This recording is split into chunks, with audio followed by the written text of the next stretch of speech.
Good morning.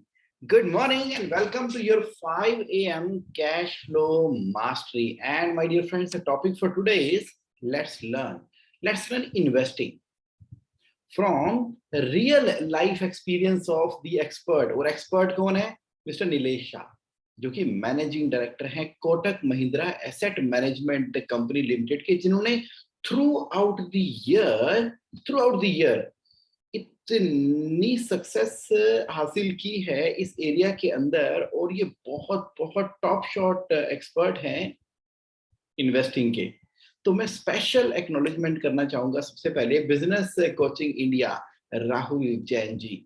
तो हमारा ना एक सेशन हुआ, हम सब इकट्ठे हुए पार्टिसिपेंट, और वहां पे स्पेशल गेस्ट ऑफ इनवाइटी कौन है? मिस्टर नीलेश शाह, जो कि मैनेजिंग डायरेक्टर हैं। तो आज का ना सेशन पूरी तरह से डेडिकेटेड है उन अमेजिंग लर्निंग्स को लेके, जो मैंने ना उस सेशंस के अंदर लर्निंग सीखी, तो मुझे लगा कि वो मुझे आपके साथ ना शेयर करनी चाहिए। तो मैं तैयार हूं। तो आप तैयार हैं? तो जो मेरे साथ लाइव हैं उनका स्वागत है, और जो इसकी रिकॉर्डिंग देखने वाले हैं, ये one of the best learning आपके लिए रहने वाली है। क्यों क्यों इतनी बेस्ट लर्निंग रहने वाली है? क्योंकि पूरी जिंदगी का जो उनका निचोड़ है, उसके अंदर जो लेसन्स हैं, उसको उन्होंने स्टोरीज के रूप के अंदर बताया है। छोटी छोटी प्यारी प्यारी स्टोरीज हैं, उसके अंदर इतने अमेजिंग लाइफ के लेसन्स हैं। यानी कि एक पूरी जिंदगी लर्न करना इन्वेस्टिंग के बारे में, और उसका निचोड़ क्रक्स निकाल के आपके सामने ले आना, तो बहुत लंबे समय तक आपको आज का सेशन याद रहने वाला है। तो I will not take much time between you and the topic of today. तो उसी फ्लो के अंदर डिस्कस करते हैं। देखिए, मिस्टर नीलेश शाह, उन्होंने आते ही सबसे पहला क्वेश्चन क्या पूछा है कि भाई, आप में से कितने लोग अपने आप को इन्वेस्टर समझते हैं? सभी कहते हैं हाँ जी, हम सब इन्वेस्टर हैं। तो फिर दूसरा क्वेश्चन क्या है कि भाई, कितने लोग अपने आप को सक्सेसफुल इन्वेस्टर समझते हैं? अब इन्वेस्टर और सक्सेसफुल इन्वेस्टर, ये सक्सेसफुल इन्वेस्टर कौन होता है? क्या डिटरमिन करता है कि आप सक्सेसफुल इन्वेस्टर हो कि आप इन्वेस्टर हो? जब तक आप फाइनेंशियल इंडिपेंडेंट हैं, यानी कि आप फाइनेंशियल वरी फ्री हैं, तब आप सक्सेसफुल इन्वेस्टर हो। यानी कि आपकी इन्वेस्टमेंट से जो इनकम आपको आ रही है, जब तक आप फाइनेंशियली फ्री हैं और आपको डिपेंड नहीं होना पड़ रहा किसी चीज के ऊपर, चाहे रिटर्न 12% आए, चाहे 72% आए, कोई फर्क नहीं पड़ता। आप फाइनेंशियली इंडिपेंडेंट है ना, तो आप एक सक्सेसफुल इन्वेस्टर हैं। तो क्वेश्चन आता है कि भाई, क्या चाहिए एक सक्सेसफुल इन्वेस्टर बनने के लिए? कैसे बना जाए ये इन्वेस्टर जो कि बहुत ही सक्सेसफुल है? बड़ा ही सिंपल आंसर है। आंसर है नॉलेज।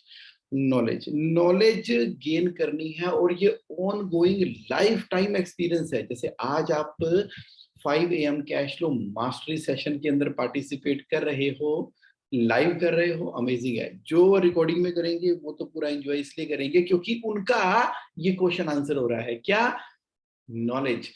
जितना ज्यादा day by day, week by week, month by month, over a period of time आप इन्वेस्टिंग के बारे में थोड़ी थोड़ी थोड़ी थोड़ी थोड़ी नॉलेज इकट्ठी करते रहते हो, गेन करते रहते हो, तो यही तरीका है सक्सेसफुल इन्वेस्टर बनने का। डिसिप्लिन चाहिए, पेशेंस चाहिए, गोल की क्लैरिटी चाहिए, पर्पस की क्लैरिटी चाहिए, रिस्क असेसमेंट करना है। ये सभी ऐसे एरियाज हैं जो कि आपको सक्सेसफुल इन्वेस्टर बनाते हैं। तो बॉटम पे क्या है? नॉलेज। तो उन्होंने ना एक स्टोरी से रिलेट किया। 1980 के अंदर एक चार्टेड अकाउंटेंट फर्म है, और उस फर्म के दोनों पार्टनर शेयर खरीदते हैं, बेचते हैं, और ना उनकी जो अकाउंटिंग करता है, जो हेड क्लर्क है, तो वो उनके अपने जो ओनर हैं, उनके जो शेयर खरीदते हैं, बेचते हैं, उनकी अकाउंटिंग करता है। तो वहां से उसने लर्न करना शुरू किया कि पार्टनर जो हैं, कौन कौन से एरियाज के अंदर लॉस मेकिंग कर रहे हैं और कहां पर प्रॉफिट मेकिंग कर रहे हैं, क्योंकि वो तो शेयर खरीद रहे थे, बेच रहे थे। तो वो हेड क्लर्क साहब जो है ना, कीप ऑन लर्न करते रहे। 1980 में उन्होंने उस फर्म को ज्वाइन किया था। लर्न करते करते उनके साथ ही जैसे वो पैटर्न को कर रहे हैं।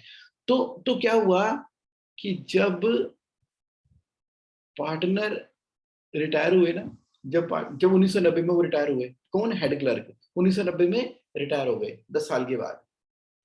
तो इसकी नेटवर्थ जो है उन दोनों पार्टनर की कंबाइंड नेटवर्थ से भी ज्यादा है। देखो, डिसिप्लिन है, पेशेंस है, गोल है, नॉलेज है, क्लैरिटी है कि वो head clerk consistency over a long period of time उन दोनों पार्टनर को देखते हुए किस तरह से करना है, कहां पर प्रॉफिट होता है कहां पर नहीं होता, समझते जा रहे हैं। क्योंकि उसने देखा जॉर्ज फर्नांडिस ने क्या किया था, उन्होंने उन्होंने इंश्योर किया था कि जितनी एमएनसी कंपनियां, जब फाइनेंस मिनिस्टर थे, जितनी एमएनसी कंपनियां इंडिया में है ना, तो उनको इंडिया के स्टॉक एक्सचेंज में लिस्ट होना पड़ेगा। तो बहुत सारी कंपनियां उस समय लिस्ट हुई थी। उस समय के शेयर्स के अंदर भी हमारे हेड क्लर्क भाई साहब ने पैसे इन्वेस्ट कर दिए थे।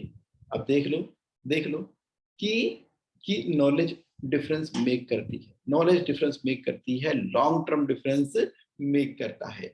तो अब सवाल ये पैदा हुआ कि नेट वर्थ ज्यादा इंपॉर्टेंट होती है कि पैसिव इनकम ज्यादा इंपॉर्टेंट होती है? नेटवर्थ क्या होती है और पैसिव इनकम ज्यादा इंपॉर्टेंट होती है? देखिए समझ लीजिए, इसको समझने के लिए नेट वर्थ जो है वो सबसे ज्यादा इंपॉर्टेंट है। उन्होंने कहा कि जब हिमालय में बर्फ होगी तो ही तो पानी आएगा ना, तो इसलिए क्या इंपॉर्टेंट हुआ? नेटवर्थ इंपॉर्टेंट हुई। तो नेटवर्थ क्या है? वो आपका ग्लेशियर है, हिमालय पे जमा हुआ, वो आपका संपदा है, उसमें से पानी तो आएगा ही आएगा, पैसिव इनकम तो आएगा ही आएगी। तो भाई नेटवर्थ कैलकुलेट कैसे करते हैं? तो नेटवर्थ कैलकुलेट करने का मतलब है कि आपके पास जितने भी एसेट आज की डेट में है उसकी मार्केट वैल्यू माइनस जो लोन ले रखा है उसके अगेंस्ट में। मान लीजिए आपने इक्विटी में इन्वेस्ट किया हुआ है लेकिन उसके अगेंस्ट में लोन लिया हुआ है, तो जो इन्वेस्टमेंट वैल्यू है माइनस लोन की वैल्यू है वो आपकी नेटवर्थ है। यानी कि जैसे आपने घर लिया हुआ है, तो घर लिया हुआ है 5 करोड़ का, घर लिया 5 करोड़ का, उसके अगेंस्ट में 2 करोड़ का लोन है, तो नेटवर्थ कितनी हुई? 3 करोड़ की। तो दैट मीन टू से नेटवर्थ का बड़ा क्लियर मतलब होता है कि market value of the asset minus liability. तो फिर अपनी नेटवर्थ को कब कब देखना चाहिए? उन्होंने कहा कम से कम साल में 2 बार तो देखना ही चाहिए। क्वार्टरली देख लो, मंथली देख लो, नेटवर्थ को ट्रैक करेंगे तभी तो पता लगेगा कि month by month by month by month हम एक्सपैंड कर रहे हैं कि श्रिंक कर रहे हैं। और नेटवर्थ उस समय तो जरूर देखनी चाहिए जिस समय मार्केट के अंदर वोलेटिलिटी होती है। जैसे कि मार्च 2020 के अंदर कितनी वोलेटिलिटी आई थी, तो देखना है कि नेटवर्थ कहां पर खड़ी है, ये मार्केट का मेरी नेटवर्थ के ऊपर क्या इंपैक्ट पड़ रहा है। कितनी इंपॉर्टेंट है नेटवर्थ, कितनी इंपॉर्टेंट है? नेटवर्थ ही इंपॉर्टेंट है और नेटवर्थ ही स्टार्टिंग पॉइंट है। यानी कि कहां से आपने इन्वेस्ट करना शुरू किया। राकेश झुनझुनवाला के बारे में कहा जाता है कि 5,000 रुपए की नेटवर्थ से उन्होंने बिजनेस स्टार्ट किया, उन्होंने इन्वेस्टमेंट स्टार्ट की और कहां से कहां बुलंदियों पे पहुंचे अपनी नॉलेज को शार्पन करते हुए, आगे बढ़ते हुए। तो भाई कितनी नेटवर्थ ग्रो करनी चाहिए, कितने परसेंटेज से अगर मेरी इन्वेस्टमेंट बढ़ रही है तो मान लिया जाएगा कि मैं सही रास्ते पे जा रहा हूं। देखिए नेटवर्थ आप इन्फ्लेशन का जो रेट है ना, जैसे आजकल 7% चल रहा है, जब तक आपकी नेटवर्थ आपको 7% से ज्यादा का रिटर्न दे रही है तो आप खुश रहा करो, हैप्पी रहा करो, अमेजिंग रहा करो, यानी कि आप की नेटवर्थ ग्रो कर रही है। स्टोरी सुनाई उन्होंने कि 60 करोड़ रुपए बैंक में थे, 1997 की बात है, एक पारसी फैमिली के अंदर। अब पारसी जो है जनरली बहुत जल्दी ट्रस्ट नहीं करते। 1997 में जब उसने नीलेश शाह से मिले तो उन्होंने कहा नहीं नहीं हम तो कोई इन्वेस्ट नहीं कर रहे, हम तो सिंपल सिंपल अपना इन्वेस्ट करते हैं, एफडी में रखा हुआ है। तो उन्होंने पैसा अपना एफडी में ही रखा। हालांकि कई तरीके से समझाने की, बताने की कोशिश की मिस्टर नीलेश ने उनको, लेकिन वो नहीं माने। एक बार ना 10 साल के बाद उस पारसी फैमिली का जो बेटा है इनसे मिला और कहता है कि आपको याद है, आपको शायद याद नहीं होगा कि 10 साल पहले आप हमसे मिले थे, आज इन 10 सालों में आप कहां से कहां पहुंच गए और लोगों की इन्वेस्टमेंट को कहां कर दिया। लेकिन सर हम वही के वही हैं, लगातार एफडी में पैसा करवाने की वजह से हमारी नेटवर्थ में कोई खास इंक्रीज नहीं हुआ और इन्फ्लेशन के चक्कर में तो हमारी ओवरऑल वैल्यू ही नीचे है। लेकिन अब ना हम चाहते हैं कि आप हमारी वेल्थ को मैनेज करो। 1997 के अंदर हम गलत थे। कहने का क्या मतलब हुआ कि वो नेटवर्थ ग्रोथ मानी जाएगी जो कि इन्फ्लेशन को बीट कर देती है। इन्फ्लेशन को बीट कर देती है। यस, तो एक ना बहुत वेल्दी यूएसए में के अंदर फैमिली है। एक स्टोरी और सुनाई, बड़ी स्टोरियां सुनाई नीलेश शाह जी ने। एक स्टोरी और सुनाई कि 1900 ये पुरानी बात है कि बहुत वेल्दी फैमिली थी, मार्केट पूरी तरह से क्रैश कर गई और उनकी कैपिटल भी लॉस हो गया उसके अंदर। तो उन्होंने कहा कि नहीं, अब नहीं, अब नहीं, हम इस तरह से अपनी वेल्थ को प्लान करना चाहते हैं कि चाहे कुछ हो जाए, मार्केट गिरे चढ़े कुछ हो जाए, हमारी वेल्थ ना कभी कैपिटल लॉस नहीं होना चाहिए, कैपिटल लॉस होना ही नहीं चाहिए। इस तरह से उन्होंने प्लान किया।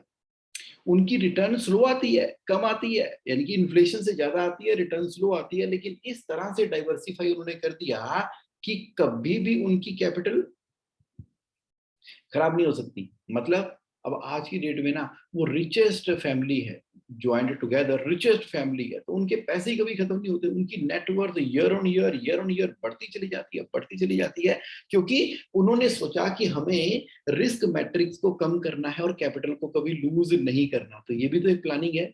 आपको सोचना है ना कैसे करते हैं। देखो राहुल द्रविड़ जो है वो भी एक सक्सेसफुल बैट्समैन है। उसने ना क्रिकेट के इतिहास में सबसे ज्यादा गेंदों को फेस किया है और वीरेंद्र सहवाग ने सबसे कम गेंदों को फेस किया है। रन दोनों ने बनाए हैं, रन दोनों ने बनाए हैं। अब एक राहुल द्रविड़ अप्रोच है और एक सहवाग अप्रोच है। लॉन्ग टर्म में जाकर देखते हैं और पीछे मुड़ के देखते हैं, दोनों के दोनों सुपर सक्सेसफुल है। इसलिए मैटर ही नहीं करता लॉन्ग रन के अंदर कि आपकी कंसिस्टेंट ग्रोथ इन्फ्लेशन से ज्यादा है या आप 32%, 35%, 72% के रेट से बीच में चौके मारती हो, क्योंकि इस तरह का more the chances of the return, higher the risk, lower the risk. अगर हायर रिस्क लेते हुए कैपिटल लॉस हो गई और लॉन्ग टर्म के अंदर तो आपकी एवरेज रिटर्न वही आ जानी है। तो इसलिए बहुत ही खूबसूरत तरीके से उन्होंने बताया कि ये पूरी तरह से हमारे ऊपर डिपेंडेंट है। तो कभी भी लालची नहीं होना, कभी भी फियरफुल नहीं होना, ना लालच करेंगे ना फियरफुल होंगे। जब रिस्क लेना है तो लेना है, जब नहीं लेना तो नहीं लेना, एवरेज आउट करके चलना है। मोर रिस्क का तो मोर रिटर्न होता है। देखो एक ना उनके डॉक्टर फ्रेंड है, तो क्या हुआ, तो उन्होंने ना सेफ्टी चाहिए, सेफ्टी के चक्कर में क्या किया, उन्होंने 100% पैसा अपना एफडी के अंदर रखा हुआ था। अब कोविड का समय भी था, अब कोविड का समय था, 100% पैसा एफडी में पड़ा हुआ था। तो बातचीत हुई, उन्होंने कहा कि चलो थोड़ा सा रिस्क लेके चलते हैं। तो एफडी को कोविड के दौरान उन्होंने उठा के, जब मार्केट मार्च 2020 में नीचे गिरी थी, ट्रांसफर किए पैसे सारे के सारे और रिटर्न देख लो, जबरदस्त रिटर्न, मार्केट जंप मार गई उसके अंदर। तो ये ना कई बार मौके और टाइमिंग की भी बात होती है कि किस तरह से आप खुद अपने असेसमेंट और नेटवर्थ को संभालते हुए, समझते हुए, आपकी पर्सनैलिटी से मैच करते हुए राइट टाइम के ऊपर राइट डिसीजन लेते जाते हो। ये कहाँ से आएगा, ये नॉलेज से आएगा, over a period of time जो आप नॉलेज एक्वायर करते चले जा रहे हो। लेकिन हम तो बिजी बिजनेसमैन है भाई, कितना टाइम स्पेंड करना चाहिए इन्वेस्टमेंट के लिए। भाई मंडे से लेके संडे तक सातों दिन दिन रात हम सोचते ही रहते हैं, बिजनेस बिजनेस बिजनेस बिजनेस के बारे में सोचते हैं कि कोई नई रिक्रूटमेंट करनी है, मार्केटिंग की प्लानिंग लगानी है, नई प्लांट एंड मशीनरी लगानी है, उसको डेवलप करना है, नए एरियाज आ गए हैं, कई तरह के बिजनेस मीटिंग्स होनी है। तो समय कहाँ मिल पाता है, कितना समय इन्वेस्ट करना चाहिए। इसका जवाब बड़ा दिलचस्प दिया उन्होंने। जवाब क्या है कि देखो जो माँ है ना, माँ माँ के लिए उसका बच्चा उसका रिटायरमेंट सोल्यूशन है। अब माँ क्या सोच रही है, माँ सोच रही है कि मैं अपने बच्चे को पढ़ा लिखा के बड़ा करूंगी और जब मैं बूढ़ी हो जाऊंगी ना तो मेरा बेटा मुझे टेक केयर कर लेगा। तो माँ की सबसे बड़ी इन्वेस्टमेंट क्या है, उसका अपना बेटा है। लेकिन जो बेटा है आज की डेट में वो ये नहीं कह सकता कि आने वाले समय में उसका बेटा या बेटी उसका रिटायरमेंट सोल्यूशन होंगे। ये पुराने संस्कार और आज के संस्कार और जिस तरीके से जिस तेजी के साथ में ये सोसाइटी का कल्चर बदल रहा है, नहीं समझ आ रही, नहीं समझ आ रही। तो हम तो अपने पेरेंट्स का रिटायरमेंट सोल्यूशन है, बिल्कुल सही बात है, लेकिन आपके बच्चे भी आपका रिटायरमेंट सोल्यूशन होंगे, ये पक्की बात है, लेकिन गारंटी आज की डेट में इस बात की कोई नहीं है। तो आप ना आज ही अवेयर हो जाओ इस बात के लिए। आपको मालूम है ना, एक बहुत बड़ा इंडस्ट्रियलिस्ट है, बहुत बड़ा इंडस्ट्रियलिस्ट, लाइफ के अंदर कमाल कर दिया। अब उसके बाद क्या हुआ, उसके बच्चे ने ही उसके ऊपर केस कर दिया, किसके ऊपर, अपने फादर के ऊपर। और आज की डेट में फादर के पास ना घर है ना गाड़ी है, कुछ नहीं है, तो बड़ा ही टेंस सा माहौल हो गया। तो कुछ पता नहीं लगता कि आप रिच से रिचेस्ट हैं, बिजनेस करते चले जा रहे हैं, लेकिन जब तक आपने अपनी नेटवर्थ, अपना कॉर्पस, अपना फंड जनरेट नहीं किया ना, तो इसका मतलब है कि इतना इंपॉर्टेंट है। तो वहां पर ना जो आपकी सेल्फ रिस्पेक्ट है, 60 साल के बाद, 50 साल के बाद, 65 साल के बाद, जो आपकी सेल्फ रिस्पेक्ट है, किसी भी सूरत के अंदर आप ब्लाइंडली इस बात के ऊपर नहीं चल सकते कि मेरा रिटायरमेंट सोल्यूशन मेरे बच्चे ही होंगे। तो इसलिए आप कितने भी बिजी हैं, तो नॉलेज के लिए टाइम तो निकालना ही है। ये नेटवर्थ ही ना अल्टीमेटली आपको बचाने वाली है, आपकी लाइफ की खुशियां लेके आने वाली है हमेशा के लिए। भाई देखो ना, 1990 के अंदर जीडीपी इंडिया की $300 बिलियन थी, और 30 सालों के अंदर जीडीपी 30,000 बिलियन हो गई है। यानी कि $2700 बिलियन से हमारी इकोनॉमी ग्रो कर चुकी है। ऐसा अंदाजा है कि आने वाले 10 सालों में ना ये $60,000 बिलियन की इकोनॉमी बनने वाली है। बड़ा क्लियर है, हमारे आसपास जिस तरह से चीजें बदल रही हैं, हो रही हैं। अभी आईएनएस विराट भी कल लॉन्च कर दिया प्रधानमंत्री साहब ने। तो पॉइंट यहां पर यह है कि ओवरऑल इंडिया तो ग्रो कर रहा है, तो क्या सेंसेक्स आगे भी ग्रो करेगा, क्या इन्वेस्टमेंट्स आगे भी ग्रो करेंगी, क्या ये आगे का फ्यूचर कैसा है, अगले 10 सालों का फ्यूचर बहुत ही बहुत ही बहुत ही ब्राइट है। तो हम क्या कर रहे हैं, तो हम क्या कर रहे हैं, बिजनेस ही करते रहेंगे क्या, सारा पैसा एक ही बास्केट में रखेंगे क्या बिजनेस के अंदर, बिजनेस से कोई सिस्टमेटिक पैसे बाहर निकाल के अपनी इन्वेस्टमेंट क्रिएट करेंगे, नहीं करेंगे, बहुत जरूरी है। देखो एचडीएफसी बैंक के अंदर, आईसीआईसीआई बैंक के अंदर, कोटक के अंदर, एक्सिस बैंक के अंदर हमारे शेयर्स हैं, और हमारे हमारे हमारे अकाउंट है, हमारे अकाउंट है ना, बैंक अकाउंट है, किसी का होगा एचडीएफसी आईसीआई, हमने अपना पैसा बैंकों में रखा हुआ है, और हमें ये विश्वास है कि ये एचडीएफसी आईसीआईसी कोटक एक्सिस बैंक चलते रहेंगे, चलते रहेंगे। आपको मालूम है इंडिया में कानून क्या है, अगर कोई बैंक बंद हो जाता है, सारे पैसे नहीं मिलते आपको, कुछ लिमिटेड गारंटी होती है बैंकों ने जो हमें दे रखी है। तो जब हम इस बात को लेके विश्वास कर रहे हैं कि बिजनेस का सारा पैसा इन बैंकों में रखा हुआ है और हम सुरक्षित हैं, तो फिर हम इनके शेयर क्यों नहीं खरीदते। आपने देखा नहीं सक्सेस स्टोरी एचडीएफसी की, कहां से शुरू हुआ कहां चला गया। आपने देखी नहीं सक्सेस स्टोरी पीएनबी की, 25 रुपए से स्टार्ट हुआ तो ₹1000 से भी ऊपर चला गया। तो हम एट द सेम टाइम जब अकाउंट खोलते हैं, तो थोड़ा उतना उस बैंक में इन्वेस्ट क्यों नहीं कर देते, जहां पर अपने पैसे भी रख रहे हैं, तो कुछ पैसा शेयर में क्यों नहीं इन्वेस्ट कर देते। सोचने वाली बात है, बहुत सोचने वाली बात है। जो ये लोग बोलते हैं ना कि मेरे को बहुत डर लगता है शेयर्स के अंदर, मैं रिस्क नहीं ले सकता, लेकिन बैंक अकाउंट भी हमारा उन्हीं प्राइवेट कंपनियों के अंदर खुला हुआ है, तो बड़ी डीप और सोचने वाली बात है। इसलिए जितनी नॉलेज लेते चले जाएंगे, उतना इन्वेस्टिंग आसान होती चली जाएगी। बड़ी प्यारी सी स्टोरी एक और सुनाई कि हस्बैंड बैंकर है और वाइफ चार्टर्ड अकाउंटेंट है। तो वाइफ जो है, हस्बैंड मुंबई के अंदर एक ही गाड़ी में सुबह ऑफिस जाया करते थे। अब वाइफ क्या करती थी, गाड़ी, हस्बैंड ने वाइफ को छोड़ना कहाँ पर, हाजी अली सागर रेस्टोरेंट के पास छोड़ना और आगे निकल जाना, और शाम को आते हुए भी वाइफ को बिठा के घर पे आ जाना। तो सुबह छोड़ना, शाम को वापस आना। हस्बैंड अपने बैंकिंग सेक्टर में चला गया, वाइफ सीए है, दोनों पढ़े लिखे हैं। अब वाइफ ने देखा कि जो एचडीएफसी बैंक, वो जो है ब्रांच, वहां पे सुबह जब मैं आती हूँ तो 9 बजे खुली होती है ब्रांच, और जब मैं शाम को जाती हूँ तब भी खुली होती है। उस समय जितने भी सरकारी बैंक थे, आपको मालूम होगा, 2 बजे बैंक ही बंद हो जाते थे, 2 बजे बैंक ही होते थे। अब उस लेडी ने अपना एक लॉजिक लगाया, कॉमन सेंस लगाई, कि भाई जो बैंक इतनी मेहनत कर रहा है, सुबह खुल जाता है, शाम तक करता है, बाकी सारे बैंक होते हैं, सभी लोग इस तरह के हैं, तो ये बैंक ना जरूर भविष्य में तरक्की करेगा। बस इसी लॉजिक के ऊपर, इसी कॉमन सेंस के लॉजिक के ऊपर सोचो, कौन सा लॉजिक कहां से आ जाता है। इसी लॉजिक के ऊपर उस वाइफ ने एचडीएफसी बैंकों में के अंदर अपने शेयर के रूप में इन्वेस्ट करना शुरू कर दिया। 2000 शेयर उसने परचेज कर लिए, और आज की डेट में वाइफ का पोर्टफोलियो अपने हस्बैंड से बहुत बड़ा हो गया है, बहुत बड़ा हो गया। हस्बैंड जो कि बैंकर है, जो खुद इन्वेस्टमेंट बैंकर है, उनका पोर्टफोलियो कम है, वाइफ का ज्यादा है। लॉजिक, इसका मतलब है कि जो नॉलेज आप अचीव करते हो, जो लॉजिक आप लगाते हो, और जो लॉन्ग टर्म तक आप इन्वेस्टेड रहते हो ना, ये कितना क्लियर कट आपको लॉजिक सामने गया। देखो, वुमेन के अंदर मल्टीटास्किंग की एबिलिटी है। सुबह वो जा भी रही है अपने ऑफिस के अंदर, लेकिन आसपास के माहौल को लेकर भी अवेयर है, और उसने किसी न किसी लॉजिक के बेसिस पे डिसीजन ले ली। तो आपको भी अपनी गट फीलिंग के ऊपर विश्वास करना है, आपको भी अपनी स्टडी के ऊपर, अपने विश्वास के ऊपर विश्वास करना है कि किस तरह से आप इन्वेस्टिंग कर रहे हो। एक और एग्जांपल ले लो। कुछ लोग सोचते हैं कि ट्रेडिंग करके पैसे बनेंगे। ट्रेडिंग करके पैसे नहीं बनते। ट्रेडिंग करके पैसे नहीं बनते। अगर ट्रेडिंग करके पैसे बनते होते तो 100 में से 99 लोग फेल होते हैं और एक ही बंदा पास होता है। तो बड़ा दिलचस्प एग्जांपल दिया उन्होंने।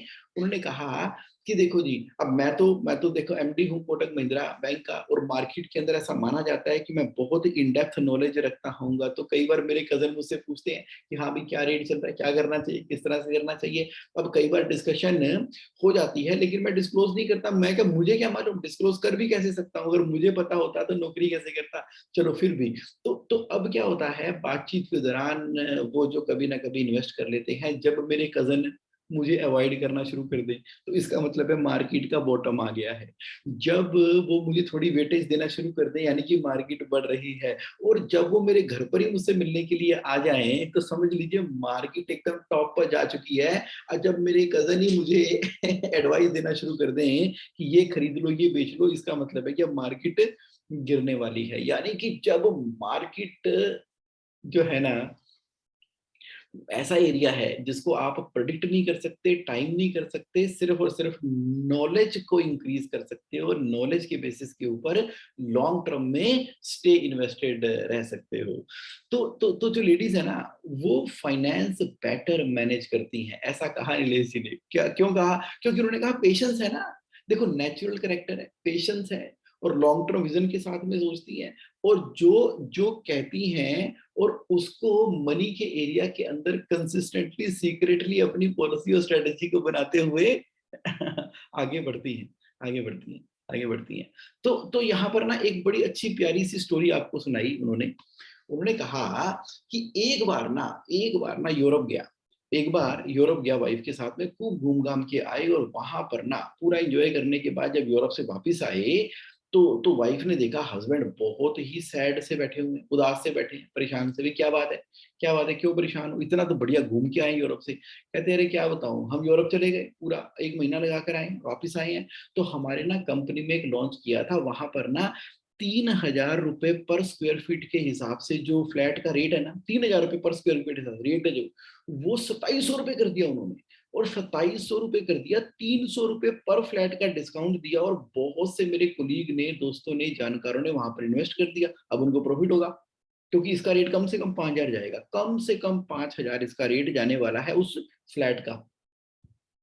लेकिन हमने अपॉर्चुनिटी लूज कर दी।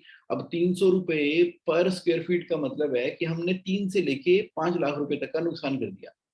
तो वाइफ ने कहा, इसमें क्या बात है, चिंता वाली कौन सी बात है। अगर आपको मालूम ही है, अगर आपका मालूम ही है कि ये रेट 5,000 तक जाने वाला है इस फ्लैट का आने वाले कुछ समय के अंदर, तो आज बुक करा दो 3,000 रुपए के ऊपर। और अगर आपने उनसे ज्यादा प्रॉफिट कमाना है तो 2 बुक करा लो, और जो दूसरा बुक कराओगे उसके लिए लोन ले लेते हैं, लोन लेके उसको लेवरेज कर लेते हैं, लेवरेज करके, और बाद में जब बढ़ेगा तो वापस कर देंगे लोन। क्या दिक्कत है उसमें, क्या करना है, डबल कर दो इसको। क्या लॉजिक है, क्या लॉजिक है, क्या अमेजिंग लॉजिक है, मैथमेटिक्स है। इसका मतलब ये हुआ कि जिस बात को लेके हम परेशान होते हैं, वो भी एक अपॉर्चुनिटी है। Everything happening in and around us एक इन्वेस्टर के लिए ना एक अपॉर्चुनिटी होती है, एक अपॉर्चुनिटी होती है। सिर्फ प्रेजेंस ऑफ माइंड की रिक्वायरमेंट है, जो कैसे आती है, नॉलेज के साथ में आती है। क्वेश्चन ये आता है कि हम ना लर्न भी करते हैं और अर्न भी करते हैं और करते करते रहते हैं, तो लेकिन उस पैसे का करें क्या। अब पैसे का करें क्या, अब ये नेटवर्थ जो क्रिएट हो रही है उसको प्रॉपर्टी में इन्वेस्ट करें, यानी कि लॉन्ग टर्म में इन्वेस्ट करें, ट्रेडिंग में करें, कैसे करें, मतलब इसको लेके ना पूरी क्लैरिटी नहीं है हमें। तो ऐसा है, ऐसा है। तो उन्होंने बड़ा दिलचस्प एग्जांपल दिया इस क्वेश्चन को आंसर करने के लिए। उन्होंने कहा ज्यादा कोताही और एक्साइटेड होने की जरूरत ही नहीं है। एक डॉक्टर साहब थे गुजरात के अंदर, बहुत ही फेमस है, और इतने पेशेंट उनके पास आते थे जैसे कि किसी फैक्ट्री के अंदर पेशेंट्स आते हैं।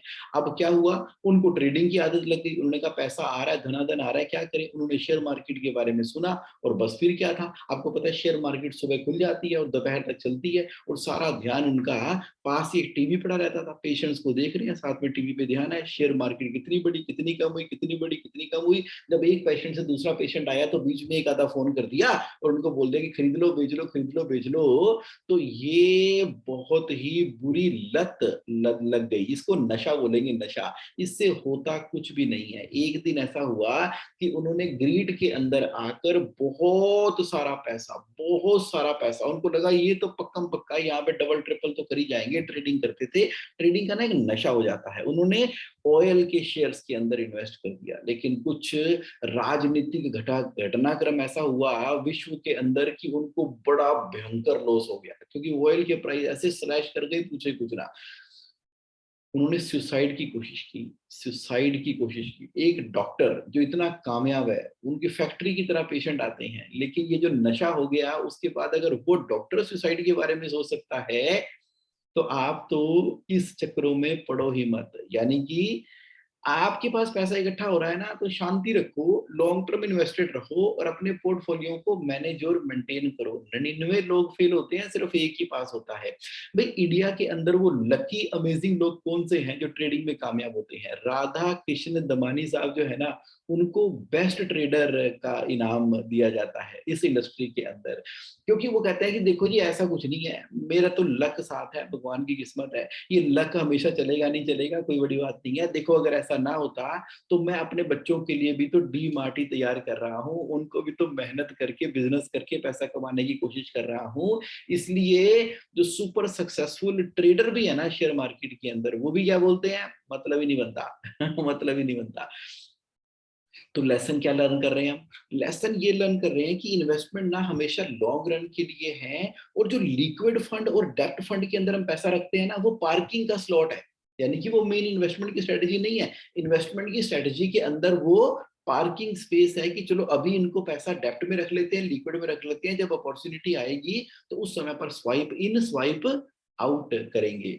इन्वेस्टमेंट का मतलब होता है इक्विटी में करो, गोल्ड में करो, प्रॉपर्टी में करो, लाइक तो पार्किंग करनी होती है हमें लिक्विड फंड और डेप्ट फंड के अंदर। इन्वेस्टमेंट क्या कहलाएगी? इक्विटी। और पार्किंग क्या कहलाएगी? लिक्विड फंड एंड डेप्ट। पार्किंग का मतलब है कि गाड़ी लेके जाते हो तो आप हाईवे पे गाड़ी चला रहे हो, यानी कि गाड़ी चल रही है, और रास्ते में रेस्टोरेंट की खाना खाने के लिए आप रुके, तो गाड़ी को जो पार्किंग में खड़ा किया ना कि चलो थोड़ा तैयार होते हैं, देखते हैं, अपॉर्चुनिटी करते हैं, थोड़ा रिफ्रेश हो जाते हैं, फिर आगे बढ़ेंगे, तो उसको बोलते हैं लिक्विड फंड एंड डेप्ट फंड। देखो कितनी डीप बात बता दी उन्होंने, कितनी डीप बात है। लेसन क्या है कि बिजनेस भी हमारा एक एसेट है। जो हम खुद बिजनेस रन कर रहे हैं तो वो भी तो एक एसेट है। हम किसी के बिजनेस के अंदर इन्वेस्ट ही तो करते हैं, जब शेयर में इन्वेस्ट करते हैं, वो भी एक एसेट है।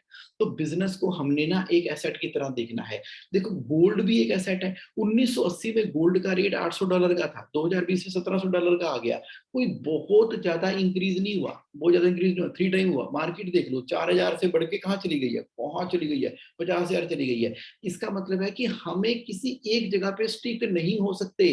पार्किंग में पैसा कब रखना है और उसको हाईवे पे कब चलाना है, उसके लिए पेशेंस चाहिए, लॉन्ग रन चाहिए, नॉलेज चाहिए, और स्टे इन्वेस्टेड रहना पड़ेगा। मार्केट में कभी बुरी खबरें भी आती हैं तो भी स्टे इन्वेस्टेड, बहुत अच्छी खबरें भी आती हैं, स्टे इन्वेस्टेड। तो यानी कि ये एक लॉन्ग रन की गेम है। अब इन्वेस्ट करना है इक्विटी के अंदर, रिटायरमेंट प्लानिंग के लिए इक्विटी के अंदर लॉन्ग रन के अंदर आप इन्वेस्ट कर रहे हो तो ही बात बनेगी। लेसन क्या है? आपकी जो लाइफस्टाइल के जो खर्चे है ना, आपने कहा मैं नेटवर्थ कमा रहा हूं, नेटवर्थ में से जो इनकम आएगी उसी में से मैं अपनी जिंदगी के खर्चे पूरे किया करूंगा, तो फिर उतना हिस्सा ना आपका डेप्ट फंड में होगा। आप कहते हैं ना passive income, passive income. Active equity की इनकम में से आप ये मत करो कि इतने शेयर सेल कर दिए और मेरा अपना हर महीने 1 लाख रुपए के शेयर सेल कर दूंगा, ऐसे बात बनेगी नहीं। जो भी आपको रेगुलर इनकम फिक्स चाहिए, लाख रुपए 2 लाख रुपए चाहिए, तो उतने के बराबर का आपका पैसा इन्वेस्टेड होना चाहिए सिक्योर फंड के अंदर लिवलीहुड के लिए। बाकी पैसा आपका रोटेट करेगा बाकी सभी एसेट्स के अंदर। तो हाइब्रिड मॉडल के बारे में देखो ना, मान लीजिए 65% इक्विटी में कर दिया, 35% डेप्ट में कर दिया, और मान लीजिए मार्च 2020 आ गया, आप नॉलेजेबल हो, लॉन्ग टर्म से इन्वेस्टेड हो, जब इतना शार्प डीप आया मार्च 2020 के अंदर, तो आपने डेप्ट को इक्विटी में शिफ्ट किया, मार्केट बहुत बढ़ गई और पैसा आपने प्रॉफिट मल्टीप्लाई किया, वापसी निकाल के फिर डेप्ट के अंदर डाल दिया। तो this is the learning that we need to see. अब क्या है, एक उदाहरण क्या है, जो टेनेंट है ना, टेनेंट, तो आपको क्वालिटी टेनेंट लेना है। मान लो प्रॉपर्टी में भी आप इन्वेस्ट करते हो, तो आप कहते हो कि मुझे रेंटल इनकम खानी है। अगर आप किसी भी क्रिप्टो करेंसी वाले को या किसी भी प्रॉपर्टी डीलर या किसी को भी अपना ऑफिस किराए पर दे दोगे, तो वो कितने दिन टिकेगा? महीना, 2 महीने, 3 महीने, मैक्सिमम 11 महीने। लेकिन अगर आप बैंक को 11 साल की लॉकिंग पीरियड के साथ में किराए पर देते हो, तो उस केस के अंदर क्या होगा, हर महीने आपको रेंट आता चला जाएगा, वहां पर सेफ्टी सिक्योरिटी है। ये चीजें आप रियल एस्टेट में करते हो, यही प्रिंसिपल शेयर मार्केट के अंदर भी एप्लीकेबल होते हैं कि किस क्वालिटी के ऊपर, टेनेंट के ऊपर आप फोकस कर रहे हो। देखो, कुछ लोग ना मार्केट में फ्रॉड भी करते हैं। प्रॉपर्टी खरीदते हो, वो कहते हैं कि 10% का रेंटल तो भाई साहब आपके लिए है। उन्होंने क्या किया होता है, टेम्परेरली किराएदार बिठाया होता है, और उसका हाइपोथेटिकली क्या करते हैं, हाइपोथेटिकली प्राइस बहुत इंक्रीज कर देते हैं प्रॉपर्टी का, और आप 10% रेंटल के चक्कर में वो प्रॉपर्टी खरीद लेते हो, और बाद में वो टेनेंट भी चला जाता है। और फिर आप ढूंढते हो कि अच्छा, इस प्रॉपर्टी में कोई दूसरा टेनेंट ढूंढते हो, मिलता नहीं है। फिर उस प्रॉपर्टी के मार्केट रेट को जब रियली में जाके स्टडी करते हो, तो पता लगता है कि अरे, ये तो रेट ही उसने मुझे गलत दे दिया, ये तो मुझे बेवकूफ बना दिया। तो इसका मतलब ये हुआ कि ड्यू डिलिजेंस तो आप प्रॉपर्टी खरीदने में भी पूरी करते हो ना। अगर मात्र 10% रेंटल पे चढ़ी चढ़ाई प्रॉपर्टी आपको किसी रेट पे मिल रही है, तो ऐसे थोड़ी खरीद लोगे, और वो किराएदार कितना लॉन्ग टर्म स्टे करेगा। तो ये सेंस, जब आप इतनी समझदारी प्रॉपर्टी में कर रहे हो, तो ये नॉलेज आपको लॉन्ग टर्म इक्विटी के अंदर भी रखनी है। देखो, राकेश झुनझुनवाला ने एक बार क्रिसिल के शेयर बेच दिए और प्रॉपर्टी खरीद ली, और उन्होंने ही एक स्टेटमेंट दिया था, किसी इंटरव्यू के अंदर बताया कि काश मैंने वो प्रॉपर्टी ना खरीदी होती, अगर वो प्रॉपर्टी ना खरीदी होती ना, तो मेरी ये वाली इन्वेस्टमेंट 10 गुना आज की डेट में बढ़ चुकी होती। किसकी स्टेटमेंट है? राकेश झुनझुनवाला की। कब? जब उन्होंने प्रॉपर्टी के अंदर पैसा इन्वेस्ट किया था। तो मैं ये नहीं कह रहा कि प्रॉपर्टी में पैसा इन्वेस्ट करना बुरा है, प्रॉपर्टी में इन्वेस्ट करना बहुत जरूरी है, बहुत जरूरी है, बहुत जरूरी है, क्योंकि हमने अपने पोर्टफोलियो को डाइवर्सिफाई करना है। यहाँ सिर्फ उदाहरण दिया गया है कि जब हम प्रॉपर्टी की डील के अंदर इतनी समझदारी बरतते हैं, ध्यान बरतते हैं, उसी तरीके से किसी दोस्त, यार, एक्सपर्ट के मात्र कहने से ही चल यार एक काम कर, इस कंपनी का शेयर खरीद ले, बहुत फायदा होगा, ऐसे नहीं करना। खुद देखना है, बैठना है, सोचना है, समझना है, डिटेल के अंदर जाना है हमने। लेसन क्या है, इन्वेस्टमेंट जो है वो लॉन्ग टर्म के लिए होती है, और उस इन्वेस्टमेंट को हमें एक माली की तरह टेक केयर करना होता है। माली नहीं होता, माली, माली फार्मर, गार्डनर, गार्डनर जो है बगीचे को टेक केयर करता है। ये नहीं कि रोज के रोज ही कभी पौधा उखाड़ दिया, लगा दिया। वो पौधे लगाता है, लेकिन टेक केयर करता है कि कब उसके अंदर हल्की हल्की ट्यूनिंग, खाद, सफाई और दातरी डालनी है। तो इस तरह से हमें इस एरिया को टेक केयर करना है। देखो कितनी बड़ी लर्निंग है, कितनी अमेजिंग लर्निंग है ये वाली।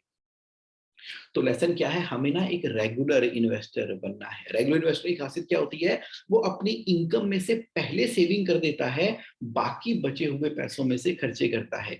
मान लीजिए आप कंपनी में हैं, कंपनी के डायरेक्टर हैं, और आप कंपनी के डायरेक्टर एज ए सैलरी लेते हैं। जितनी आपको सैलरी मिली अपनी खुद की कंपनी से, उसमें से आपने एक पैसा उठा के पहले तो इन्वेस्ट कर दिया, बाकी बचे हुए पैसों के अंदर अपनी रोज की जीविका आप करो, उन खर्चों से अपनी जिंदगी को चलाओ। यानी कि सेविंग फर्स्ट है, रेगुलर बनना है। रमेश दमानी, निमेश भाई, राकेश झुनझुनवाला, ये क्या करते हैं, ये इस तरह से कोई कंपनियां ढूंढते हैं, 1 रुपए की कंपनी 100 रुपए की कंपनी बन जाती है। अब क्वेश्चन ये है कि ये ढूंढते कैसे हैं? इन्होंने over a period of time एक ऐसी इंटेलिजेंस डेवलप की है मिड कैप के अंदर या स्मॉल कैप के अंदर, इस तरह से इंटेलिजेंस डिवोट किया है। और ये उतने लेवल का रिस्क भी लेते हैं, उतने अमाउंट का पैसा भी इन्वेस्ट करते हैं। वो कहां से कर पाएंगे? अपनी नेटवर्थ में से कर पाएंगे। उस नेटवर्थ में से भी एक हिस्सा ऐसा होगा कि जो इस तरह के शेयर में इन्वेस्ट करने के काम आएगा। आप समझ रहे हो, बहुत ही गहराई है, बहुत ही स्टेप बाय स्टेप चलना है। एग्जाम्पल क्या था कि हरिद्वार चले गए नीलेश भाई। हरिद्वार में किसी ने कहा कि भाई एक भाई साहब हैं, उनसे मिलना है, चलो चलते हैं हरिद्वार। हरिद्वार चले गए। वहां पर एक उनका जो क्लाइंट है उसको पहले ना एक बार हार्ट अटैक आया। अब हार्ट अटैक के चक्कर में उसकी बेटी ने कहा कि देखो जी, अब आराम से हरिद्वार में घर लिया हुआ है और वहीं आपने रहना है, कोई बिजनेस में काम नहीं करना। बिजनेस संभालने के लिए सभी लोग हैं, मैं संभाल लूंगी, बाकी संभाल लेंगे, आप आराम से अपनी जिंदगी गुजर बसर करो, कोई टेंशन लेनी नहीं है, दोबारा टेंशन ले ली तो हार्ट अटैक आ जाएगा। तो उसके उसके फादर ने कहा कि भाई देखो ऐसा है, इन्वेस्टर ने, ठीक है मैं नहीं करूंगा इन्वेस्टमेंट, लेकिन मैं साल में एक बार इन्वेस्ट करूंगा, मुझे एक मौका दिया जाए, साल में एक बार इन्वेस्ट करूंगा, बार बार नहीं करूंगा, एक बार करूंगा, तब तक मैं स्टडी करता रहूंगा, कोई इन्वेस्ट नहीं करूंगा। उसने कहा चलो ठीक है। वो स्टडी करते रहते थे। तो एक बार उन्होंने पीएनबी का जो 25 रुपए के हिसाब से आईपीओ आया था ना, उस समय पीएनबी की नेटवर्थ अगर 100 रुपए की थी तो उसकी वैल्यूएशन 25 रुपए निकल कर आई। तो 25 रुपए के हिसाब से जो निकल कर आया ना उसका आईपीओ, उसने 10 लाख शेयर एक बार में परचेज कर लिए। और वो प्राइस पता कहाँ है? 1000 रुपए तक चला गया। सोचो, वन सिंगल डील उसकी लाइफ की कंडीशन के हिसाब से डॉक्टर ने अलाउ की हुई थी कि आप एक ही करोगे, उसी के अंदर ही मार गए चौका वो। तो कहने का मतलब ये है कि हमें राकेश झुंझुनवाला नहीं बनना, निमेश भाई नहीं बनना, रमेश दमानी नहीं बनना, हमें लॉन्ग टर्म इन्वेस्टमेंट बनना है। और उसका portfolio much much much better than है एनी अदर रोज की टेंशन के। तो एक बार ना उन्होंने एक और स्टोरी शेयर की। क्या स्टोरी शेयर की? कोटक का जो इमर्जिंग फंड है वो 22% की रिटर्न दे रहा है। तो कहते कमाल है यार, बड़ा शानदार ये रिटर्न दे रहा है कि मतलब मेरी तो रिटर्न 12% आ रही है, कोटक का इमर्जिंग फंड 22% रिटर्न दे रहा है, मतलब क्या करते हो आप, क्या करते हो? तो उन्होंने कहा कि देखो जी ऐसा है, अलग अलग फंड होते हैं, ये मिड कैप का फंड है, मिड कैप के फंड के अंदर ज्यादा रिटर्न आने की संभावना होती है। तो कहता नहीं नहीं जी, मैं भी ऐसे ही कर रहा हूँ। कोलकाता वाला दोस्त कहता मैं भी ऐसे ही कर रहा हूँ, लेकिन मेरी रिटर्न तो 12% ही आती है, आपकी 22% कैसे आ गई है? तो जब डिटेल में स्टडी किया तो पता लगा कि जब 2012 में मार्केट गिरी थी तो उन्होंने पैसे विड्रा कर लिए थे गिरी मार्केट के अंदर। 2008 में मार्केट गिरी थी तो विड्रा कर लिए थे। और उससे पहले भी एक बार ऐसा किया था, 3 बैड डिसीजन ली थी। इसका मतलब ये थोड़ी ये मार्केट गिर गई है तो पैसे निकाल लो। तो लॉन्ग टर्म में स्टे इन्वेस्टेड रहना है और अपनी सेविंग को इन्वेस्टमेंट में कन्वर्ट करना है। लर्निंग क्या है? लर्निंग देखो क्या है कि बी आर रेगुलर इन्वेस्टमेंट। आपकी इनकम आई, इनकम में से सेविंग निकाली, उसको इन्वेस्ट कर दिया, बाकी बचे हुए पैसों में से खर्चा किया। इस तरह से सिप लगा के systematic investment plan over period of time long run के अंदर हमने इन्वेस्टर बने रहना है, बने रहना है, बने रहना है। चाहे कोई ऐसे रिसेशन आए तो भी नहीं निकलना, बूम आए तो भी कोई ज्यादा परेशानी नहीं करनी। उस समय सिर्फ अपने पोर्टफोलियो को रीसेट करना है। तो ये बैड डिसीजन ना, जो 22% की रिटर्न है उसको 12% के अंदर कन्वर्ट कर सकता है। तो आज की डेट में अगर आप देखो, जितनी भी सिस्टमेटिक इन्वेस्टमेंट प्लान है सभी के सभी मोस्टली डबल डिजिट के अंदर रिटर्न दे रहे हैं। एफडी के अंदर 5% मिल रहा है, तो आपकी म्यूचुअल फंड के अंदर डबल डिजिट के अंदर रिटर्न मिल रही है। क्यों? क्योंकि आप लॉन्ग टर्म में रेगुलरली इन्वेस्टेड हो ना, तो पोर्टफोलियो में नेटवर्थ को मैनेज कर रहे हो। जो हर महीने इन्वेस्ट करते हो उससे भी तो आपकी नेटवर्थ बढ़ रही है, प्रिंसिपल भी तो बढ़ रहा है उसका। तो आप लॉ ऑफ कंपाउंडिंग को समझो और लॉन्ग रन के, जो अमेरिका की बिजनेस का मैंने फैमिली का मैंने एग्जांपल दिया था। देखो, पैसिव इनकम आपके लाइफस्टाइल को मेंटेन करने के लिए जरूरी है। जितनी मनी आपको चाहिए उतने पैसे आप कहां से निकालते हो? डेप्ट फंड में से निकालते हो। डेप्ट फंड में से रिटर्न मिलती है, वो आपकी रेगुलर लाइफस्टाइल के खर्चे को टेक केयर कर रही है। तो इन्वेस्टमेंट क्या है कि जब हम रिलायंस के अंदर, लेसन क्या है? लेसन ये है कि जब हम रिलायंस के शेयर में इन्वेस्ट कर रहे हैं ना, तो उसका मतलब है कि हम मुकेश अंबानी के बिजनेस में इन्वेस्ट कर रहे हैं, उसके पार्टनर बन रहे हैं, उसके मालिक बन रहे हैं। इस तरह से अपने बिजनेस को देखो और इन्वेस्टमेंट के बिजनेस को देखना चाहिए। एक बार उन्होंने ना बड़ी दिलचस्प स्टोरी शेयर की कि वो कलकत्ता गए, बड़ा बाजार में गए, उनकी जवानी के दिन है, शुरू शुरू की बात है।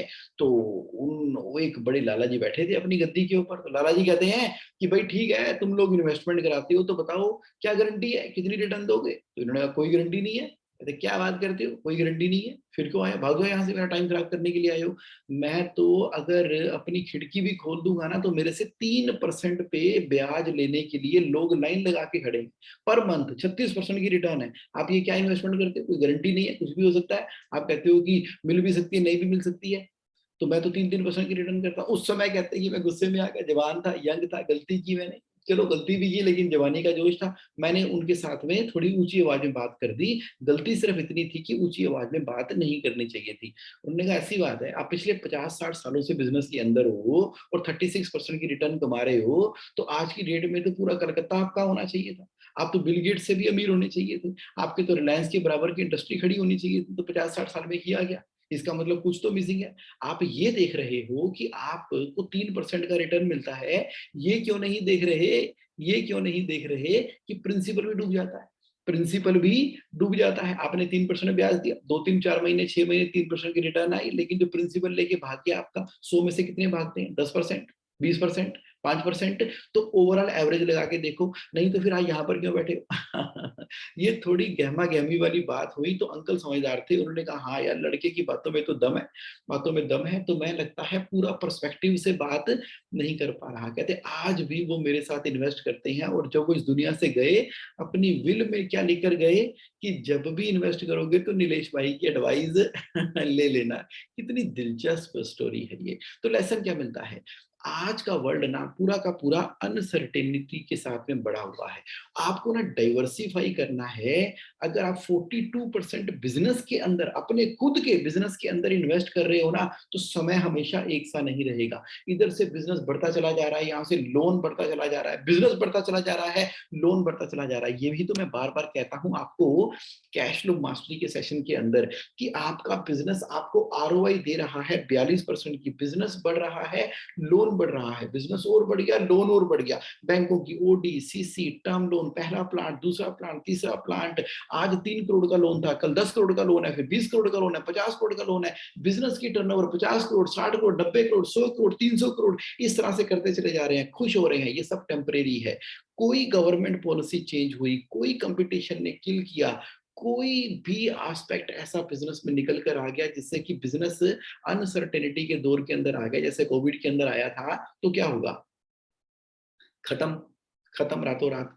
तो क्यों इतना बड़ा रिस्क क्यों लेना है? इतना बड़ा रिस्क क्यों लेना है? मतलब दिन रात बिजनेस के अंदर लगे हुए हैं। बच्चों के स्कूलों की फीस बिजनेस में से जाती है, आपके घर का खर्चा, ड्राइवर की सैलरी, दुनिया जहान के आपके खुद के खर्चे, बाहर आना जाना, ट्रैवल, पूरी तरह से कंपनी के ऊपर डिपेंडेंट है। कंपनी से ही आपके घरों की ईएमआई जा रही, company company company company company. और एसेट के नाम पे कुछ नहीं क्रिएट किया, जो भी क्रिएट किया सारा का सारा बिजनेस के अंदर ही डाल दिया है, और वहीं पर ही बढ़ता चला जा रहा है। ये स्ट्रेटेजी ठीक नहीं है, डाइवर्सिफाई करना होगा। रेगुलर बेसिस के ऊपर निकालना ही पड़ेगा, निकालना ही पड़ेगा पैसा बिजनेस के अंदर में से, और उसको डाइवर्सिफाई करके दूसरे बिजनेस, जो आपको लगता है कि टेक्नोलॉजी वाले बिजनेस बहुत ग्रो करने वाला है, तो उसको पार्टनर बनाता हूं मैं। आप खुद तो नहीं खोल सकते ना टेक्नोलॉजी का बिजनेस, नहीं खोल सकते, तो जो टेक्नोलॉजी का बिजनेस कर रहे हैं उसके अंदर इन्वेस्ट करो। स्टार्टअप्स आ रहे हैं, वहां पर इन्वेस्ट करके डाइवर्सिफाई करने की बात कही गई है। तो पैसिव इनकम 3 तरह की है, सर्वाइवल, कंफर्ट और अबंडेंस। सर्वाइवल का मतलब ये है कि कम से कम इतनी पैसिव इनकम आ जाए, कंफर्ट काफी सारी आ जाए, अबंडेंस मतलब कि अनलिमिटेड आ जाए। इसके अंदर एक बड़ा इंपॉर्टेंट क्वेश्चन आता है कि कहाँ इन्वेस्ट करें, किससे बात करें, कैसे डायरेक्शन लें, मतलब कोई कोई गोल कैसे सेट करें नेटवर्क का। तो ना यहाँ पर भी इस बात का जवाब हमारे नीलेश भाई ने एक स्टोरी के साथ में दिया। उन्होंने कहा रामायण और महाभारत में देखते हैं। देखो राम जी अयोध्या सिटी में है, रावण गोल्ड सिटी के अंदर है। गोल्ड, हाँ, रावण की लंका जो है वो गोल्ड की है, अयोध्या गोल्ड की नहीं है। उसका कारण क्या है? रावण के अंदर कुंभकर्ण जैसे लोग हैं जो इन्वेस्ट करते हैं और 14 साल के लिए सो जाते हैं। सो जाते हैं। तो लॉन्ग टर्म जो इन्वेस्टर होगा उसकी लंका जो है वो सोने की होगी, क्योंकि वो सिस्टमैटिक और लॉन्ग टर्म के ऊपर निश्चिंत होकर कर रहा है। जो रोज रोज चिंता करेगा ना, तो वहां पर इन्वेस्टमेंट ग्रो करने की पॉसिबिलिटियां कम आती है। क्या दिलचस्प जवाब दिया, एक और दिलचस्प जवाब दिया महाभारत से। कृष्ण ने दुर्योधन से कहा कि मात्र 5 गांव दे दो तुम पांडवों को, तो ये महाभारत की लड़ाई नहीं होगी। तो दुर्योधन ने कहा 5 गांव क्या, एक सुई की नोक के बराबर भी मैं आपको जगह नहीं दूंगा। मुझे ना कृष्ण भगवान जी आप धर्म मत सिखाओ, मुझे सब पता है धर्म का, मेरी भी सेम गुरुकुल के अंदर एजुकेशन हुई है, मैंने भी सारी किताबें पढ़ी है, मुझे मालूम है धर्म क्या होता है, मुझे मालूम है। लेकिन मेरी नेचर ही ऐसी है कि मैं ना धर्म फॉलो ही नहीं करता, मैं अधर्म ही फॉलो करूंगा। अब मुझे पता है मुझे पता है अधर्म क्या होता है, मुझे पता है, सब पता है, लेकिन मैं फॉलो नहीं कर सकता। जैसे हमारे साथ नहीं होता, कोका कोला के अंदर इतनी सारी चीनी होती है, चीनी शुगर होती है, इतनी सारी शुगर होती है कोका कोला के अंदर, तो हम क्या नहीं पीते? पार्टी में जाते हैं, दोस्तों के साथ जाते हैं, वो कोका कोला की बोतल लेके कोल्ड ड्रिंक लेके पी लेते हैं ना, और मन को कोई ना कोई रीजन दे ही देते हैं कि चलो कभी कभी पीते हैं, हम कौन सा रोज पीते हैं। कोई ना कोई रीजन दे ही देते हैं कि चलो क्या है, कोका कोला पीने से जो अंदर का खाना है वो हजम हो जाएगा, थोड़ी गैस वैस बनेगी, कोई ना कोई रीजन दे ही देते हैं।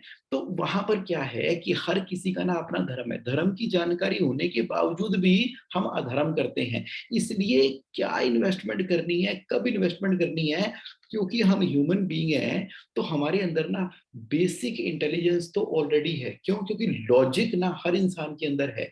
जब भी आपको इन्वेस्टमेंट की बात सुनते हो, समझते हो, तो आपका लॉजिक आपको पहले से बता देता है कि ये सही है या इसके अंदर लोचा है, ये प्रॉपर्टी खरीदें कि ना खरीदें। ये बातें बड़ी बड़ी लग रही है कि सही लग रही है, लॉजिक हर इंसान के अंदर है। पॉइंट ये है कि आपको अपनी गट फीलिंग की, इंटरनल की सुननी है। Everyone know what is to be done, but हम ग्रीडी हो जाते हैं। क्या हो जाते हैं? ग्रीडी हो जाते हैं, ग्रीडी ग्रीडी हो जाते हैं, अपने इमोशंस पे कंट्रोल नहीं रहता, या हम फियरफुल हो जाते हैं। दुर्योधन ग्रीडी है, ग्रीडी होने के चक्कर में वो धर्म जानते हुए फॉलो नहीं करता, वो फियरफुल है। मार्च 2020 के अंदर फियरफुल हो गए, अरे बाप रे कोरोना है, मार्केट गिर रही है, और पता नहीं कितनी गिरेगी, हमने पैसे इन्वेस्ट नहीं किए। ग्रीडी के चक्कर में, फियरफुल के चक्कर में पैसे इन्वेस्ट नहीं किए। अक्टूबर 2020 में ग्रीडी हो गए, और इतनी मार्केट बढ़ रही है, सारे लगा रहे हैं, सारे अकाउंट खोल रहे हैं, सारे खोल रहे, तू भी खोल ले, तू भी खोल ले, तू भी खोल ले, तू भी खोल ले, तो ग्रीडी होके हमने पैसे लगा दिए। तो ये मार्केट ना तो फियरफुल से ऑपरेट करने वाली है, ना ही ग्रीड से ऑपरेट करने वाली है। इसलिए कब इन्वेस्ट करें, कहाँ इन्वेस्ट करें, किससे टॉक करें, क्या डायरेक्शन लें, इसके लिए आपको ना अपने आप की नॉलेज को over a period of time increase करना है। तो ज्यादा बात है तो आप अपने साथ में कृष्ण भगवान की तरह एक फाइनेंशियल एडवाइजर रखें, जैसे अर्जुन ने रखा है।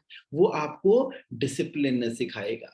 जैसे कोच होता है ना, वो हर रोज सुबह आ जाता है, कोच हर रोज सुबह आ जाता है और आपको एक्सरसाइज करा देता है। आपका उठने का मन करे ना करे, वो सुबह दरवाजा खड़का देता है तो आपसे योगा करा ही देता है, डिसिप्लिन मेंटेन करा देता है। उसी तरीके से एडवाइजर जो है वो आपकी इन्वेस्टमेंट पे ध्यान रखता है और आपको प्रोटेक्ट करता है जबकि आप कंफ्यूज होने वाले हो। स्टोरी सुनाई पावर कपल के बारे में, बहुत ही सक्सेसफुल हस्बैंड और वाइफ है, दोनों फाइनेंशियली इंडिपेंडेंट है। वाइफ 16% की रिटर्न ले रही है और हस्बैंड की नेगेटिव में रिटर्न आ रही है। वाइफ ने बड़ी हैरानी से पूछा कि क्या बात है अभी आपकी नेगेटिव रिटर्न क्यों आ रही है? तो उसने कहा कि मैंने बड़े ही स्ट्रक्चर्ड फंड के अंदर पैसे लगा रखे हैं और मेरा फंड को मैनेज करने वाले ने ये एडवाइस दी हुई है।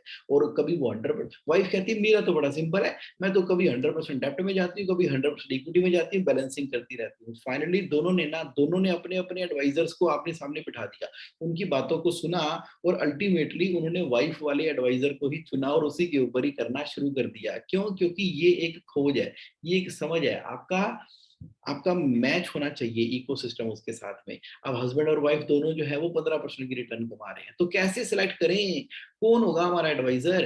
तो जैसे हम अपनी शादी करते हैं ना, शादी में लाइफ पार्टनर को ढूंढते हैं, जब प्यार करते हैं तो चलो उससे पहली बार मिले, थोड़ा समझे, एक दो मीटिंग हुई, अंडरस्टैंड किया, एक दूसरे को समझ आए तो सिलेक्ट कर लिया। ऐसे ही सिलेक्ट करते हो आप फाइनेंशियल एडवाइजर। कि जैसे ना प्लास्टिक ग्रैन्युल दाना होता है प्लास्टिक का, जैसे अगर पुराना कोई समझदार बिजनेस ओनर है जो प्लास्टिक के दाने में काम करता है, इंजेक्शन मोल्डिंग लगी हुई है, तो वो क्या करेगा, प्लास्टिक के दाने को उठाते सारी देखकर बता देगा कि ये दाना एबीएस का है, कि फ्रेश का है, कि सेकंड का है, कि इसके अंदर मास्टर बैच मिला हुआ है कि नहीं मिला हुआ, वो बता देगा, पूरा पूरा बता देगा। तो उसमें नीलेश भाई ने पूछा कि भाई ये कैसे बता देते हो आप, हमें तो सारे प्लास्टिक के दाने एक ही तरह के लगते हैं इंजेक्शन मोल्डिंग वाले। तो उन्होंने कहा experience, over a period of time पता लग जाता है, इसकी स्मेल से, इसकी टच से, इसकी फील से पता लग जाता है। उसी तरह से जब आप लॉन्ग टर्म इन्वेस्टर बन रहे हो तो आपको पता लगना शुरू हो जाता है कि कौन सा एडवाइजर क्या बात कर रहा है और कौन सा एडवाइजर लॉन्ग टर्म आपके साथ चलने वाला है। तो it is only a matter of time, only a matter of time. तो आपको ना स्पेशलिस्ट चाहिए, आपको पैसिव इनकम और नेटवर्थ क्रिएट करनी है, तो आप एक भी दिन खो नहीं सकते, not even a single day you can lose. देखो रिलायंस के ना 3 प्लांट माने जाते थे 1980 के अंदर। एक प्लांट था उसका टेक्सटाइल का, एक प्लांट था उसका पेट्रोकेमिकल का, एक थोड़ा सा ट्रेजरी का है, ट्रेजरी का प्लांट था। और यस, यानी कि टेक्सटाइल में से वो धंधा करके पैसा बना रहे थे, पेट्रोलियम में धंधा करके पैसा बना रहे थे, और मुंबई के अंदर जो उनका ट्रेजरी यानी कि फाइनेंस डिपार्टमेंट है, फाइनेंस डिपार्टमेंट, यही तो मैं कहता हूँ, फाइनेंस डिपार्टमेंट भी पैसे को सही तरीके से मैनेज करके उतना ही प्रॉफिट जनरेट करता था जितना कि टेक्सटाइल और पेट्रोल जनरेट करते हैं। अब तो कंपनी बहुत बड़ी हो गई है तो अब नहीं कह सकते, लेकिन उस जमाने में सोचो अच्छा खासा पैसा तीनों जगह से, तभी इसके 3 प्लांट कहे जाते थे। हमारे यहाँ पर क्या होता है, फाइनेंस एंड अकाउंट्स तो है ही नहीं, फाइनेंस एंड अकाउंट्स तो है ही नहीं, क्या है, अकाउंट्स ही अकाउंट्स है, फाइनेंस ही नहीं है। अकाउंट्स का मतलब ये है कि परचेज की एंट्री, सेल की एंट्री, एक्सपेंस की एंट्री, डेटर की पेमेंट, डेटर से पेमेंट ले लो, क्रेडिटर को पेमेंट कर दो, बिजली का बिल पे कर दो, बैंक की स्टेटमेंट को रिकंसाइल कर लो, जीएसटी की रिटर्न फाइल कर लो, ऑडिट कर लो, टैक्स ऑडिट कर लो। अब ये है फॉर्म 3CD भरना है, फॉर्म 3CB भरना है। अब देखा जाए जीएसटीआर 9 फाइल करनी है, जीएसटीआर 9C फाइल करनी है, आरओसी की रिटर्न का टाइम आ गया, एमजीटी 7 फाइल करेंगे, एओसी 4 फाइल करेंगे। अरे अरे अब तो बड़ी दिक्कत वाली बात है, यहाँ तो जीएसटी वालों ने सेल्फ ऑडिट करना शुरू कर दिया है। अरे सेक्शन 148 का नोटिस आ गया, इनकम टैक्स का केस भी तो करवाना है। ये तो प्रॉफिट हमने कैलकुलेट करना है, अभी किताबें तो पूरी कर रहे हैं, बैंक तो भी रिकंसाइल नहीं है, पार्टियों के अकाउंट अभी रिकंसाइल नहीं है। ओ माय गॉड, सारा का सारा समय अकाउंट्स और अकाउंटिंग एंट्री के दौरान बीतता चला जा रहा है, हर समय टेंशन के अंदर है। फाइनेंस कहाँ गया, कहाँ गया फाइनेंस, फाइनेंस कहाँ गया। Finance is financial planning, control and management. कितना इंपॉर्टेंट है, कितना ज्यादा इंपॉर्टेंट है। तो जो बिजनेस के अंदर प्रॉफिट आ रहा है ना, उसको डाइवर्सिफाई करना है और उसमें से इनकम, यस, उसमें से इनकम जनरेट करनी है। देखो प्रॉपर्टी खरीदते हो ना, सारी प्रॉपर्टी बिजनेस के अंदर क्यों खरीदते हो, प्रॉपर्टी कहाँ खरीदनी चाहिए, बिजनेस से बाहर खरीदनी चाहिए, बिजनेस से बाहर, यानी कि अपने सेल्फ के नाम पे प्रॉपर्टी खरीदो, कंपनी को रेंट पे दे दो, कंपनी से रेंट आ रहा है, पैसिव इनकम है, कंपनी से रेंट आ रहा है, आपकी इनकम आ रही है, उसको उठा के सिप में डाल दो, इन्वेस्टमेंट में कर दो, कंपनी से इनकम जो आ रही है उससे आपको टैक्स का बेनिफिट भी होता है, साइड बाय साइड आपके एसेट भी क्रिएट होने शुरू हो गए हैं। कितना बड़ा लेसन है। तो बात ये आता है कि हम किस तरह से सिलेक्ट करें। तो क्या कोई म्यूचुअल फंड का डिस्ट्रीब्यूटर भी एडवाइजर हो सकता है क्या, बिल्कुल हो सकता है, म्यूचुअल फंड का डिस्ट्रीब्यूटर भी एडवाइजर हो सकता है। क्योंकि जब आप पर्सन से मिलते हो आप समझते हो कि उसका वेस्टेड इंटरेस्ट है कि वेस्टेड इंटरेस्ट नहीं है, ये पूरी तरह से आपकी रिलेशनशिप के ऊपर डिपेंड करता है। लेसन क्या है, लॉन्ग टर्म अगर हम इंडेक्स फंड के अंदर इन्वेस्टमेंट करते हैं वर्सेस म्यूचुअल फंड के अंदर इन्वेस्टमेंट करते हैं, तो कई बार एक्टिव म्यूचुअल फंड ज्यादा रिटर्न दे जाते हैं, तो कई बार इंडेक्स फंड ज्यादा रिटर्न दे जाते हैं। तो एडवाइजर चाहिए ना आपको, बिल्कुल चाहिए आपको एडवाइजर। तो देखिए कितनी दिलचस्प लर्निंग हुई है। अब ये वीडियो जो है ना मैं JSAonline.in पे भी अपलोड करूंगा, यूट्यूब पे फ्रीली भी आपके पास अवेलेबल रहेगी। इसके अलावा बहुत सारी टूल्स एंड स्ट्रेटेजी और टेक्नोलॉजी है JSAonline.in के अंदर। अगर अभी तक आपने रजिस्टर नहीं किया तो मेरे दोस्तों रजिस्टर कर लो।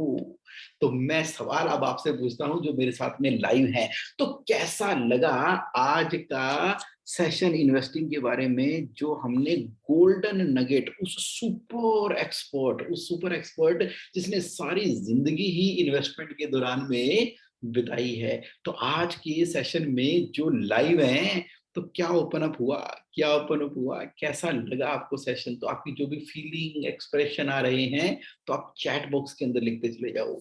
आगे से कौन से टॉपिक के ऊपर आप 5 AM चाहते हो वो टॉपिक भी मेंशन कर सकते हो। अभी कैसा फील कर रहे हो वो बताओ। और जो लोग बाद में रिकॉर्डिंग देखने वाले हैं ना, तो आप भी कमेंट के अंदर अपनी एक्सपीरियंस को डाल दिया करो, अपना कमेंट जरूर डाला करो। और क्या और टॉपिक आप कवर करवाना चाहते हो उसके बारे में बात किया करो, जिससे क्या होगा कि ये नॉलेज का मोमेंटम बढ़ता चला जाएगा, बढ़ता चला जाएगा, बढ़ता चला जाएगा। तो डॉक्टर संजय नरवाल जी कह रहे हैं, thank you so much Jagmohan ji, बहुत शानदार, आपकी प्रेजेंस से तो वैसे ही शानदार हो जाती है morning. Sushil Maniyari ji, good session with example, कितनी शानदार एग्जांपल है ना इस पूरे के पूरे सेशन के अंदर। अच्छा, slow and study wins the race, Kamal Malik ji कह रहे हैं कि मतलब कि आपने जो इनकम अर्न की उसमें से सेविंग करके बाकी बचे हुए पैसे में से खर्चा करते हो, रेगुलरली इन्वेस्ट करते हो, नेटवर्थ को रीसेट करते हो, क्या बात है। ये कितना इंपॉर्टेंट है, जिसको मैं कैश फ्लो मॉडल में डिस्कस करता हूं हमेशा। मैं हमेशा डिस्कस करता हूं प्रॉफिट फर्स्ट के प्रिंसिपल के हिसाब से, जिसको हम 4 बैंक अकाउंट और 6 जार के अंदर करते हैं ना। क्या बात है। तो देखो, सब चीजें आपस में पूरी तरह से कनेक्टेड है। ये कैश फ्लो मास्टरी के लिए ना आज की इन्वेस्टमेंट की क्लास आपके लिए बड़ी इंपॉर्टेंट थी। Thank you very much for participating in today's session. फिर मिलेंगे नेक्स्ट सैटरडे इसी तरह से एक नॉलेजेबल और इन डेप्थ डिटेल के साथ। Thank you very much for participating. Have a great and amazing week ahead. Bye.